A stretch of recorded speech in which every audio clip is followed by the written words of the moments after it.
Welcome back to another Fly Tech podcast. Today is Monday, May 15th, and you guys just tuned into the Flies podcast on all podcast platforms. Today's Nick is out, so it'll just be me doing the podcast today. But don't worry, I got some fly topics for you guys today. Today, we're going to be covering over the 9 biggest announcements from Google's I.O. from this year. So let's go ahead and see what was said. So we got 3 new additions to the Pixel lineup. We talked about one of them in the last podcast. We also got Google Search gets AI-powered snapshots. Bard is now available to everyone. We definitely going to jump into that.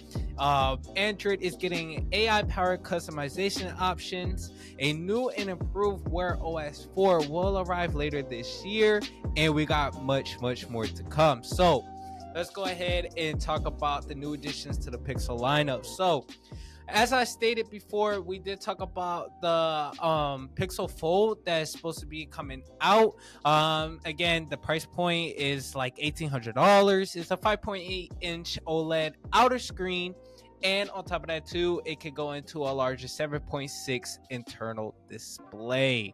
So what I mean by that is literally it could go from a 5.8-inch regular phone to a 7.6-inch basically it could open up into a tablet.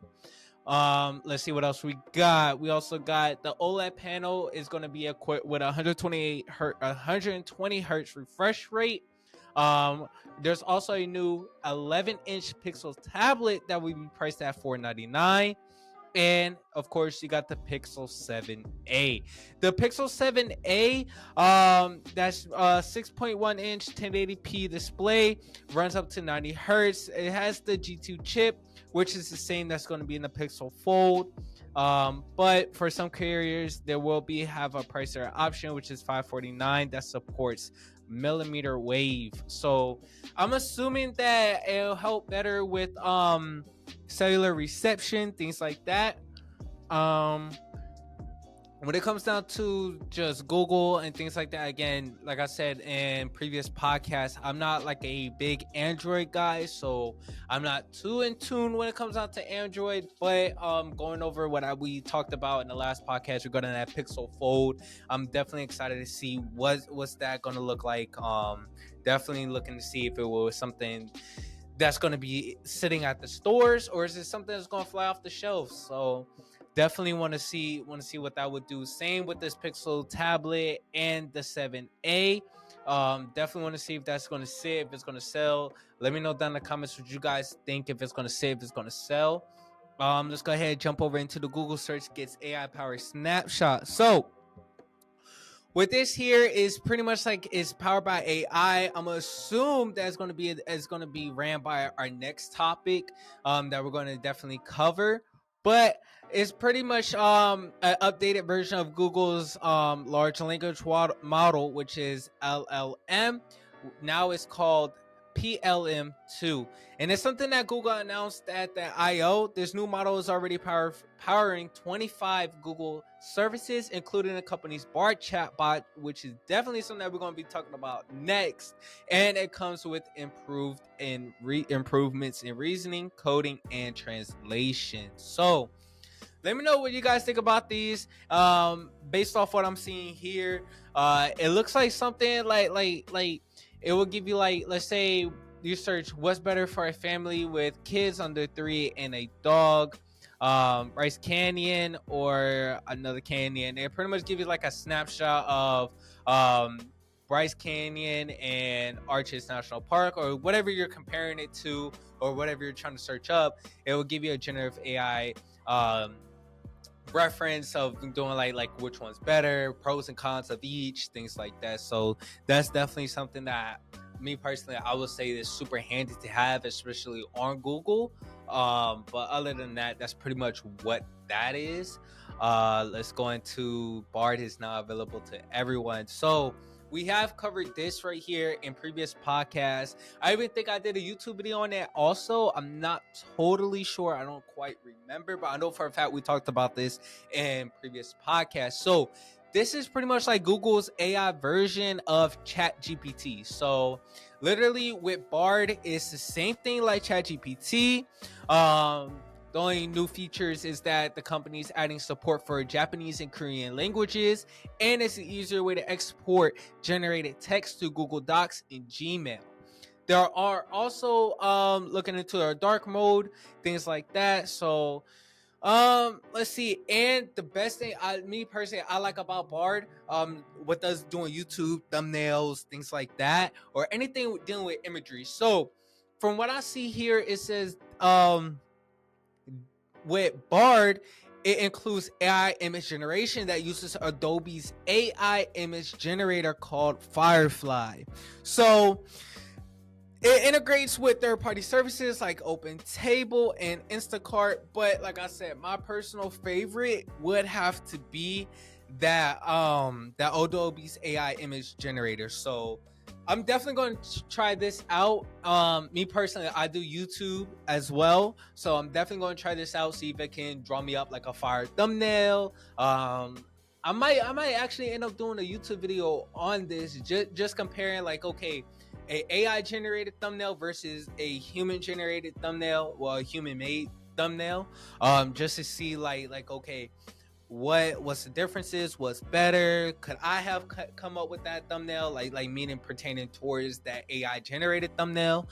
Yeah, let me know down in the comments if you guys want me to do a YouTube video on that, just comparing like Bard with the AI image generator. So let me know. And then next up, we got Android is getting AI powered customization options. So AI isn't just coming for Google search or anything like that. Google has announced that it's also bringing new AI powered features to Android. One of these features, called Magic Compose, will live within Android's messages apps and give you the ability to reply to text user responses suggested by AI.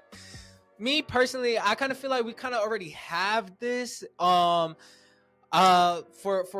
those of you who like me, like I said, I'm an iPhone guy. I've seen on Samsung a whole bunch of things also. But let's say like we go ahead, we're shooting a text message and stuff like that. You get suggested words that come up. I'm assuming that's what this is.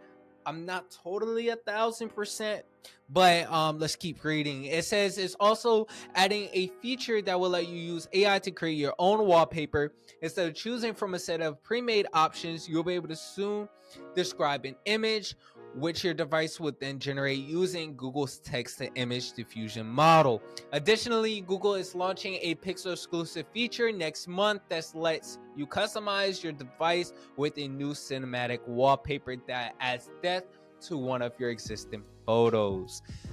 That's pretty awesome. Like with the whole cinematic wallpaper thing, that's amazing, especially with the fact that you can generate your own wallpaper. You can basically customize it to exactly what you like, instead of having to go on Google and search up like oh, cool wallpapers, and then scrolling till you find something that you like or what you're initially looking for. Super excited about that.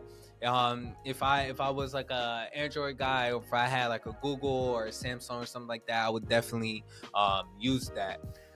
So on to the next topic. A new and improved Wear OS 4 will arrive later this year. So even though Wear OS 3 hasn't been fully rolled out just yet, Google is already getting ready for Wear OS 4. Google announced that the updated OS will come with improved battery life and ways for users to back up and restore their watches, and new accessibility features. Yo, those of you who don't dive into y'all settings, because literally in these accessibilities features, general features, things like that, literally you can expand your phone's capabilities more than what it already is.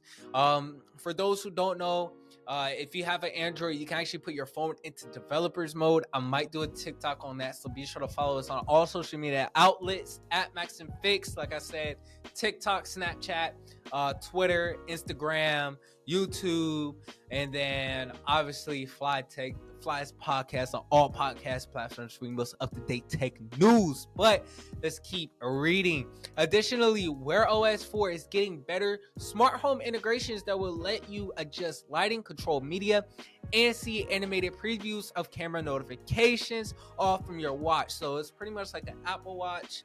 But Wear OS 4 is only available in a developer preview and emulator for now, with full availability coming later this year. So for those of you who have Wear OS or anything pertaining to that, you guys will get Wear OS 4 later on this year. So make sure you're up to date. Make sure, update y'all stuff. Update. So speaking of updates, the launch of the revamped Google Home app is finally here. So the redesigned Google Home app is no longer an invite-only public preview and will become available to everyone starting Thursday, May 11th. So obviously it's already out. Go ahead, check it out. Like I said, if you haven't done so already, go update y'all stuff and stay up to date with everything. So the overall app comes with some minor improvements, including a better camera interface, a new favorites tab, and support for a ton of new device types. So I mean it, to me, looking at it, it kind of looks like Apple's home app, or like HomeKit. So it looks pretty cool. I can see the fact about like when it comes out to the cameras, you can view all your cameras right then and there. You can turn on and off your lighting, adjust your lighting brightness, connect your Wi-Fi, share your Wi-Fi password, climate control, all that cool stuff. So Google Search's new perspective feature lets you get answers from actual humans. So Google must have found out that a huge number of users are appending Reddit to their searches because it's rolling out a new perspective feature that sources answers from Reddit, Stack Overflow, YouTube, personal blogs, and other sites. Yo, those of you who use Reddit, I mean, Reddit's pretty cool. I haven't really like dived into Reddit like that. I might have like dabbled into Reddit like here and there. But other than that, like, especially like the only time I really dived into Reddit was like when that whole crypto thing was going on. Basically with the whole GameStop thing, Wall Street Bets. Let me know down in the comments if you guys heard about them. But what Wall Street Bets is pretty much like a community who pretty much like just they watch the market, things like that. They drop like oh, this is going crazy, buy this, sell now, hold, things like that. So when GameStop was going ham, everybody was like buying on GameStop. Yo, the people who made their money buying GameStop, big shout out to them for trusting the process, holding, all that good stuff. If I could go back in time, I would definitely, jump on that whole GameStop wave and stuff like that. Now, there was some people that, they made their millions and they were like, nah, I'm gonna hold. Those people, some of them did end up losing money. When it comes to me personally, this ain't financial advice or anything like that. Whatever those disclosures are. But basically what I'm trying to say is that when it comes down to investments, you start seeing like your profits gain, know your limit. Like, so once you set a threshold for yourself, like, okay, boom, I'm gonna invest. Once it hits 5,000, I'm pulling out. Boom, it hits that 5,000, stick to it, pull out. Now, if it, let's say it's still going up, then take your $5,000 or whatever the case may be, split that money up and put it back in. I'm not sure if that's exactly how day trading works. I'm still learning that. But that's something that I would say is just know your limit when it comes out to this stuff. I've been seeing a lot about this next topic, especially on commercials for Google. Their Google Photos adds a AI powered magic editor. So with the commercials, I'm pretty sure you guys seen them as well. It's normally like with a guy or with a girl, and they have like this photo, and they were able to like literally, like for example, that light back there. Let's say this was a photo, right? let's say this was a photo with that light back there. I can literally remove that light like as if it wasn't even there. Keep the same brightness, the whole nine, but I can literally remove that backlight and it will be perfectly the same. So basically, Google's Photos is getting a brand new AI powered editing feature that lets you make pretty significant edits to a photo, like enhancing the sky, moving a person or object, and getting rid of the people in the background. That's exactly what I was saying. If you've seen those commercials, you know exactly what I'm talking about. It says it will arrive in early access to select Pixel users later this year. So the full detailed list of what Pixel devices will have this feature is currently unknown. I'm assume it's the 7A. Like I said, I have seen this in the commercials, so I'm gonna assume it's the 7A as one of them. And then we're gonna go ahead and hop on to our last and final topic. So Google introduces Duet AI for Workspace. So during the Google keynote, Google also announced a new name for the suite of AI tools is bringing to Docs, Sheets, Slides, Meets, and Gmail Duet AI. While these workspace features let you do things like compose an email or generate images from text and slides, they're currently only available on those who sign up for the waitlist. So if you want to get this duet feature, you're gonna have to sign up for the waitlist. I'm pretty sure the waitlist would be on I guess Google's site. I'm not totally sure, as it doesn't state in this article here. But if you guys wanna hop on this, go ahead, get it. Like I said, AI tools is bringing a bunch of AI tools to Docs, Sheets, Slides, Meets, and Gmail. So you definitely don't want to miss out on those AI tools. Who knows? This AI feature can possibly help you generate an email, make a slide. Who knows? But with that being said, that is the end of another Fly Tech podcast. Make sure you guys follow us on all social media platforms at Max and Face. I'm talking TikTok, Twitter, Instagram, Snapchat, all social media platforms that you guys can think about. And of course, if you haven't done so already, make sure you guys follow us on all podcast platforms. Fly Tech for your daily tech news. We post every Monday and Friday, so be sure to tune in. Until next time, peace.